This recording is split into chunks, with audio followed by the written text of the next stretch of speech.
पिछली वीडियो में हमने बताया था उपसमुच्चय क्या होता है। तो आज हम उपसमुच्चय पर कुछ और तर्क देखते हैं। देखो, अगर मेरे पास कोई सेट ए है, कोई भी सेट है, तो उसके कितने उपसमुच्चय हो सकते हैं, कितने उपसमुच्चय हो सकते हैं। मैंने एक एग्जांपल लिया है। ए एक सेट है ए बी सी और इसके सभी उपसमुच्चय मुझे लिखने हैं। उपसमुच्चय का मतलब छोटे छोटे बनाने हैं। तो पहले मैंने क्या, एक एक मेंबर लिया। एक एक मेंबर के कितने बने, एक मेंबर ए ले लिया, एक सेट ये बन गया एक, दूसरा ये बन गया बी, तीसरा बन गया सी। तो एक एक के बना लिया। अब बनाओ दो दो के, ए बी ले लिया, बी सी ले लो, सी ए ले लो। इससे कोई फर्क नहीं पड़ता, ए सी लिख लो, सी ए लिख लो। इसमें ऑर्डर, सेट में ऑर्डर का कोई क्रम नहीं होता। तो हमने दो दो के ले लिए। अब हमने क्या देखा, क्या तीन तीन का, हाँ तीन का ही बन सकता है, एक तीन का खुद लिख लिया, तो स्वयं स्वयं का हुआ। तो देखो, हमने एक एक के लिए, दो दो के लिए और तीन का ये है ही स्वयं हो गया। और एक और लिखते हैं हमेशा फाई। फाई मैंने कहा था, फाई सभी समुच्चयों का उपसमुच्चय होगा। तो कितने नंबर हुए हमारे पास, सारे गिनकर, एक दो तीन, तीन तो हुए एक एक वाले, दो हुए तीन तीन वाले, दो दो वाले, और तीन हुई हमारे पास तीन मेंबरों का एक और फाइव, तो ये हो गए 8। अब इसको सेट के रूप में लिख दें,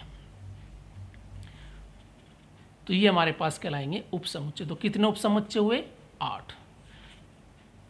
अब देखो, इसमें अब एक फॉर्मूला है डायरेक्ट, ए बी सी कितने नंबर हैं इसमें, 3।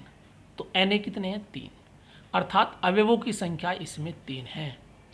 तो मैं डायरेक्ट जा सकता हूं, फॉर्मूला है उपसमुच्चयों की संख्या बराबर होती है 2 अवयवों की संख्या। अवयव कितने हैं इसमें, 3, तो 2 की पावर 3 है यहाँ, तो 2 की पावर 3 कितने होगी, 8, तो 2 की पावर n। तो याद कर लें, उपसमुच्चयों की संख्या बराबर होती है 2 की पावर n, जहां n अवयवों की संख्या है। तो यदि किसी में 4 अवयव हैं तो कितने उपसेट, कितने सबसेट होंगे उसके, 2 की पावर 4, 2 की पावर 4। अगर किसी में दो जैसे मान लो अगर हमारे पास 1 2 हैं, तो इसके लिखने हैं मुझे सारे, ये एक सेट है, तो एक तो 1 हो गया, एक 2 हो गया, एक 2 हो गया और एक 5। तो कितने मेंबर थे इसमें, 2, तो 2 की पावर 2 कितने हो गए, 4। तो देखो 1 2 3 4, 1 2 3 और 1 4। तो यदि किसी में 2 मेंबर हैं तो 2 की पावर 2 4 मेंबर होंगे, 4 उपसमुच्चय होंगे। यदि किसी में 3 है तो 2 की पावर 3 8 होंगे। अगर किसी में 4 अवयव हैं तो हम संगनंबर बता सकते हैं डायरेक्ट। तो अगर किसी समुच्चय के कितने उपसमुच्चय संभव हैं, उनकी संख्या हम ज्ञात कर सकते हैं डायरेक्ट सूत्र से। अगर लिखने के लिए कहा जाए तो सभी अवयव हमें लिखने पड़ेंगे। देखो, अब है एक हमारे पास घात समुच्चय क्या कहलाता है। अगर मेरे पास एक सेट ए है और मैंने उसके सभी उपसमुच्चय लिख लिए, अब सभी उपसमुच्चय को मैं सेट के रूप में लिखता हूँ। देखो, मैंने अभी लिखा एक सेट ये लिया था ए बी सी, और उसके मैंने सारे उपसमुच्चय लिख दिए एक सेट में अंदर ड्रिल कर लिया, तो ये कहलाता है पी ए। पी ए का मतलब पावर सेट, किसका, ए का।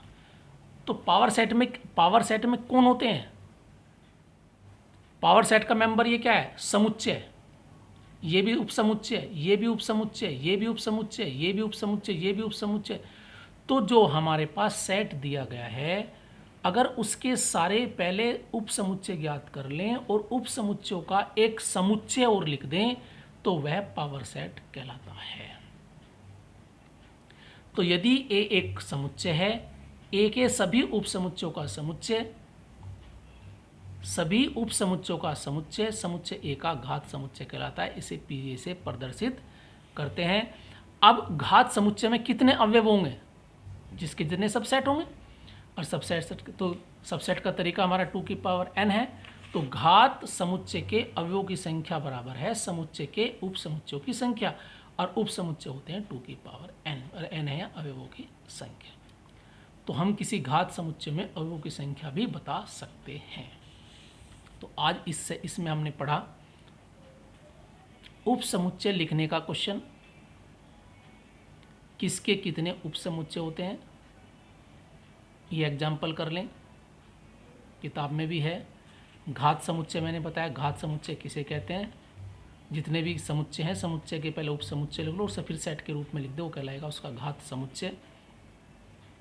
तो ये हमारी हुई इसकी छठी वीडियो, इसे अच्छी तरह ध्यान से सुने। Thank you.